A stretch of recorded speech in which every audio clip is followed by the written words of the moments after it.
Lui, c'est Camille, il a 6 mois. Sa maman s'appelle Nathalie et son papa, Jean-Maurice.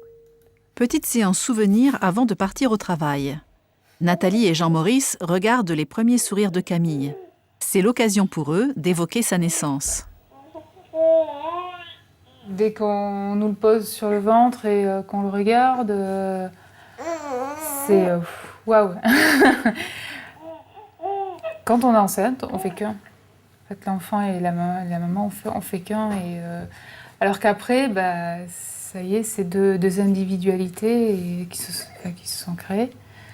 Et lui, il a son caractère, moi j'ai mon caractère. C'est une diffusion puisqu'il ne fait plus un avec le corps. Mais après, il y a de nouveau le côté fusion. Et le côté fusion commence justement par l'allaitement. Où il y a un rapport entre la mère et l'enfant. Enfin, moi, c'est comme ça que je l'ai vécu. Il y a eu un rapport entre la mère et l'enfant qui se renoue à ce moment-là et qui était très important. À la naissance, l'enfant et la mère ne font qu'un. Cette fusion initiale permet à la maman de rencontrer son bébé, de le découvrir, de commencer à le comprendre intuitivement. Progressivement, ils vont prendre conscience qu'ils sont deux, comme nous l'explique Hélène Suarez-Labatte, psychanalyste et thérapeute familiale. Le bébé, il n'existe que par le regard de sa mère dans un premier temps, et dans ce mouvement fusionnel, puisqu'il n'a pas conscience d'être une personne séparée de sa mère. Et donc cette rencontre entre la mère et le bébé, elle va se faire nécessairement dans la fusion, puisque c'est ce qui va alimenter le bébé dans sa construction de son identité future. Cette fusion, elle est centrée sur des canaux sensoriels tels que le contact œil à œil, la qualification des émissions sonores du bébé, le toucher du bébé, les soins qui sont donnés journellement au bébé, et notamment au moment du nourrissage, qu'il soit aussi bien de l'allaitement que du biberon. Pendant les 5-6 premiers mois, je ne sais pas si on peut dire ça comme ça, je vais oser.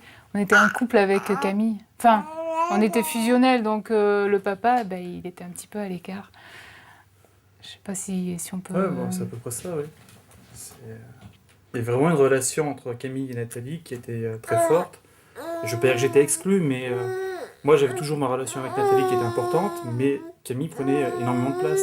Et j'avais pas une relation avec Camille importante. Alors que maintenant, il y a une meilleure relation. Puis il y a un échange avec les trois maintenant, quoi. C'est vraiment... il y a vraiment un échange entre nous trois.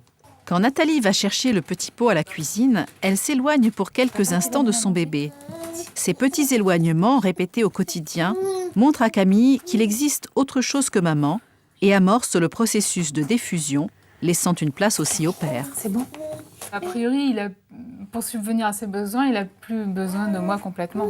Moi, la différence que je vois, c'est que je peux rentrer un peu dans la relation, et c'est depuis qu'on nourrit Camille avec des compotes que j'ai une meilleure relation avec lui. Puisqu'avant, ouais, c'est...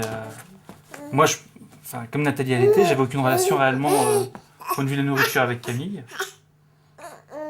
Et il y avait une véritable fusion entre Camille et Nathalie. Et ça se voyait, il y a des moments de tendresse quand Nathalie donne le sein.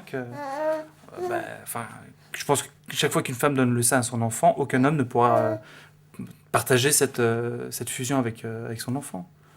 Ça, c'est vraiment un moment qui est très très fort, je pense. Et dans la relation mère-enfant, c'est ce qu'il y a de... Je pense que c'est ce qui noue vraiment cette relation mère-enfant, que les hommes ne pourront pas remplacer. Mais bon, sauf avec l'arrivée de la petite cuillère et la nourriture solide, mais bon, c'est... Les 6 premiers mois, ouais, c'était fabuleux à voir. Le père, en tant que tiers, participe à la diffusion et à la construction de l'identité de l'enfant. Le père va se retrouver plus en arrière-plan et du bébé et de la mère. C'est-à-dire ce sont des bras, des bras qui vont porter la construction de l'entourance et du bébé et aussi de la mère pour qu'elle puisse supporter l'idée que le bébé est en train de devenir un petit être différent d'elle. Tous les matins, Nathalie emmène son fils chez Nadia, sa nourrice. Et comme pour toutes les mamans, ça n'a pas été facile pour elle de laisser son petit. Au début, ouais, c'est difficile. Et c'est pour ça que l'étape de transition, au moment où on commence à laisser le bébé à la nounou est très important. C'est là où le lien maternel va commencer à s'élargir, enfin à se distendre. Mais Nathalie a trouvé une nourrice en qui elle a vraiment confiance. Quand il arrive, il sourit à Nadia, c'est agréable et on part l'esprit tranquille. Bonjour Nadia. Oui, vous allez bien? Arrivée chez Nadia, Camille change de bras. C'est encore une fois pour lui l'occasion de voir qu'il n'y a pas que maman. Maintenant, c'est elle qui va s'en occuper toute la matinée. Le fait de le laisser physiquement à Nadia, ça ne m'a pas posé de problème, c'est plus après. Plus affectivement. Où j'ai senti que le lien fusionnel se modifiait. C'est Nadia qui devient finalement le lien entre Camille et moi. En attendant maman, entre guillemets, de remplacer la maman pendant la journée. Bon, à tout à l'heure, Nadia. Si Camille et Nathalie peuvent se séparer en douceur, c'est qu'ils ont déjà amorcé le processus de diffusion. La diffusion, c'est ce qui va finalement construire la séparation entre la mère et le bébé et qui va laisser le bébé, d'une certaine façon, satisfait de ce mouvement fusionnel qu'il a vécu auparavant et qui va le laisser tranquille, apaisé. Camille et Nadia se sont bien accordés l'un à l'autre, comme le montre ce moment d'imitation précoce. Elle faisait assis, fond, fond, fond. L'imitation va permettre à la fois de produire du même, c'est-à-dire j'imite ce que tu me proposes, et aussi d'instaurer les petites différences parce que j'imite pareil, mais avec ma personnalité à moi, c'est-à-dire avec mes gestes à moi. C'est très très important pour la construction d'identité, tous ces mouvements imitatifs. Trois petites filles s'en vont. Lui, c'est Jérémy, il a 6 mois. Sa maman s'appelle Anne-Laure et son papa, Frédéric. Carottes et poulet. Allez, à toi le bonhomme. Hey, regarde ton papa. Allez, chérie. À 6 mois, Jérémy a développé un certain sens de soi. Il est moins dans la relation fusionnelle avec sa maman et s'intéresse davantage à tout ce qui l'entoure et en particulier aux objets. Regarde Jérémy, j'ai un nouveau livre pour toi. Ouais. Il est toujours curieux de découvrir les nouveaux jouets, même si c'est pas forcément des jouets, tout ce qu'on a dans la main. Si on a un magazine dans la main, il veut le voir, le toucher. Je pense que comme ça, il veut découvrir le monde aussi, je pense, à travers nous aussi. C'est-à-dire que ce qu'on cherche, nous, à manipuler, à utiliser tous les jours, mais il s'y intéresse plus, forcément. C'est tout ce qui est nouveau, tout ce qui... S'il peut regarder par la fenêtre, il est complètement curieux de voir tout ce qui se passe.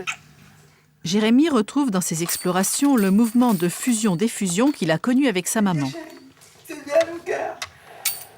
Un bébé qui va explorer sa tétine avec son index, par exemple, il va explorer le plein, le creux, les bords de la tétine, comme il a pu explorer les doigts de sa mère, le sein de sa mère, et que cette relation tactile, finalement, il va, d'une certaine façon, la transférer sur l'objet tétine.